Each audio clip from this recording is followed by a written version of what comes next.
ராமநாதபுரம் மாவட்டம் ராமேஸ்வரத்தில் எழுந்தருளியுள்ள அருள்மிகு ராமநாத சுவாமி திருக்கோவிலில் உள்ளூர் மக்கள் சுவாமி தரிசனம் செய்ய காலம் காலமாக பாரம்பரிய தனி தரிசன வழியை பயன்படுத்தி வந்தனர்.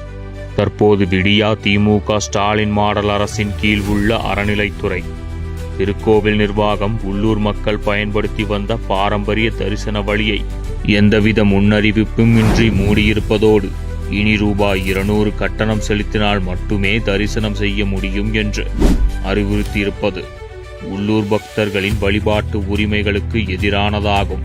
மேலும் பக்தர்களிடம் தரிசன கட்டணம் வசூலிக்க வேண்டும் என்பதற்காகவே ராமநாத சுவாமி திருக்கோவிலில் உள்ள காசி விஸ்வநாதர் சந்நிதி மற்றும் தட்சிணாமூர்த்தி சன்னதி முன்பு கம்பி வேலிகள் போட்டு அடைத்து வைத்திருப்பதாகவும் பக்தர்கள் புகார் தெரிவித்துள்ளனர்.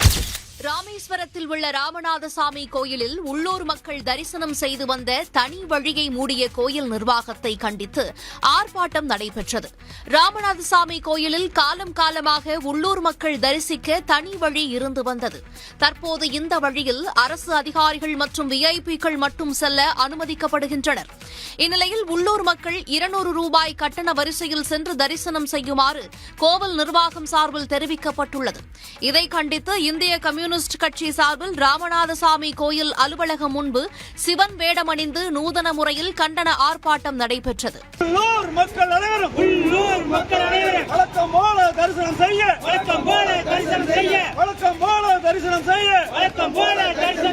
அனுமதி வழங்க விஐபிக்கு ஒரு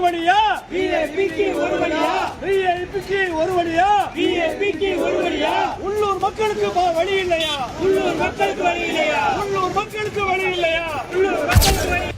தமிழக மக்கள் தெய்வ நம்பிக்கை மிக்கவர்கள்.